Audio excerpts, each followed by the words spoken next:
You see, whatever happens here tonight may as well never have happened at all. To a night we'll never remember.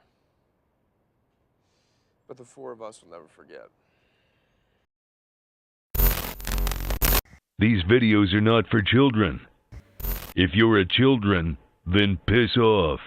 Hey there, it's me, your least favorite YouTuber, the Infuso. Here to talk to you about the hangover that everyone loved until they didn't. This is The Day the Hangover Died. The Hangover is one of the most iconic comedies from the late 2000s. A bunch of friends go to Vegas to throw their friend a bachelor party, only to wake up and realize they're in the midst of total chaos without any recollection of how they got there. Oh, and their friend who's getting married is now missing. So now they need to piece together the little information that they have in the hopes of finding who they lost and their memory along the way. It's a hilarious detective story uncovering a pretty funny mystery. I mean, really, this was like Knives Out with a laugh track. The surprising success this movie saw basically guaranteed it a sequel. And that sequel was so successful that it guaranteed a sequel of its own, creating a comedy trilogy. And while all three movies were box office hits, only one of the three was well received. While the second movie's opening week did over twice what the first movie's opening week drew, the last movie's opening week didn't even make the same amount as the first one's opening week. And that was supposed to be the grand send-off of the Wolfpack. Each new installment received poorer and poorer ratings and reviews. And look, I'm not one to say that the critics always get it right. As a critic myself, I know that I certainly don't. But what I am saying is that I don't remember too many people disputing their reviews at the time. Or even now in present time. So I don't think a lot of what's going to be discussed in this video is going to be too controversial. First off, there was no capturing lightning in a bottle twice. The Hangover was an instant classic, and even if you got everyone who was involved with the first one, there was still no guarantee that they could create something that lived up to the hype. And they didn't. Twice over. Despite their best efforts, neither one of the Hangover's follow-ups is fondly remembered. I think most people would agree that they probably should have stopped at one. It's not a secret by any means. It's often made the butt of jokes. You know, if I ran a third time, it'd be sort of like doing a third Hangover movie. Didn't really work out very well, did it? At some point, the audience stopped laughing with the Hangover movies and started laughing at them. Now, I'll be honest with you, I do have a soft spot for the second movie. It was a lot of fun and it went to darker places than the original did. However, I will admit that I don't think that it deviated away enough from the original movie's formula to be its own thing. Ultimately, it just comes across like a gritty remake of the first movie.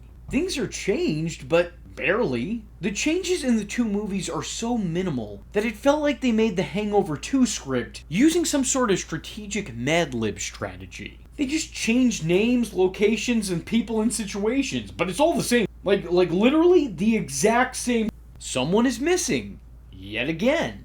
Everybody gets yet again. And they have to go on the same exact adventure with the same exact people doing the same exact thing. It's all the same. Even if you changed it, it's still the same. I mean, it's a little bit different, but not really. Fundamentally, the Hangover 2 script is the Hangover 1 in a new location. You could go into this movie without watching the first movie, because watching this movie is exactly like watching the first movie. There's a gratuitous Mike Tyson cameo, yet again. And if the Hangover 2 is nothing more than discount dollar store hangover, then the Hangover 3 is the hangover in name only.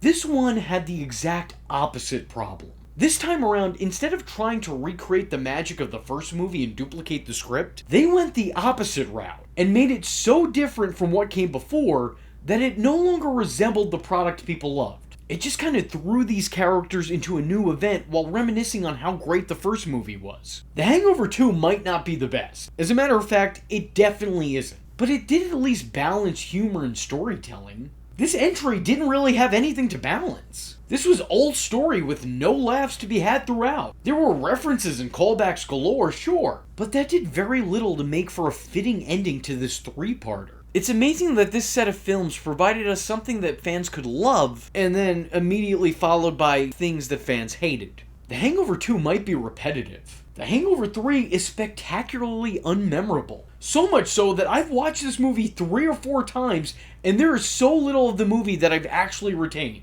It's not worth the headspace it could take up. My memories have way better things to do than remember The Hangover 3. Like remind me of every awkward interaction I've ever had in my life when I'm about to sleep. There were a lot of contributing factors to the failure of what once was a proven success. There were no expectations with the first film. But then that first film ended up being so great that it created an unrealistic expectation of what was to follow. No one knew what to expect in the first installment, and the antics of Alan, Phil, and Stu were outside the norm. But once we were introduced to the Wolfpack and their bizarre behavior, we knew what we were in for. We knew these guys and what their adventures looked like. So already the effect from the first one was going to be lessened. We knew these guys. But you know who we didn't know? Doug. 3 movies in and we have zero idea what this guy's deal is. His sole purpose was as a plot point to start the first movie's dilemma. But it's kind of surprising that the series decided to stick to the status quo and not give him anything to do for the next 2 installments. I also think that because the setup to the first film was a unique set of circumstances, it really meant that a follow-up could only go one of 2 ways. You either do the same thing over and make the first event feel a little bit less special, or you do something completely different with these same characters. So this trilogy decided to do both, and it worked out neither time. Damned if they did, and then damned when they did again. The name The Hangover kind of became a self-fulfilling prophecy. Because with part 1, we got the party. We got the good times. And then part 2 and 3, we got the unfortunate aftermath. The never-ending headache that made us question why we bothered doing what we did the night before. That is the legacy of The Hangover. The Hangover was a once-in-a-lifetime laugh fest that really should have been stopped at the credits of the first movie. Anything since then has only tarnished the series' name and whatever goodwill it drummed up with audiences. For me, and many others, this is when The Hangover died. So if you like this video and would like to see more of the Day It Died videos here on the channel, let me know in the comment section below what movie series or TV show you want me to talk about next. With all that being said, I was your least favorite YouTuber, Infuso, and I thank you for watching. Hope to see you in the next one. I am vengeance. I am the night, and that was Infuso. Just remember, if you're not tuning in, then you're missing out. So, if you like the words that came out of his mouth hole, and you too would like to become a V-generate, don't forget to like and subscribe. Thanks for watching, nerds! And if you're not joining the fun, you're in for one bad day. And you know what they say about having one bad day?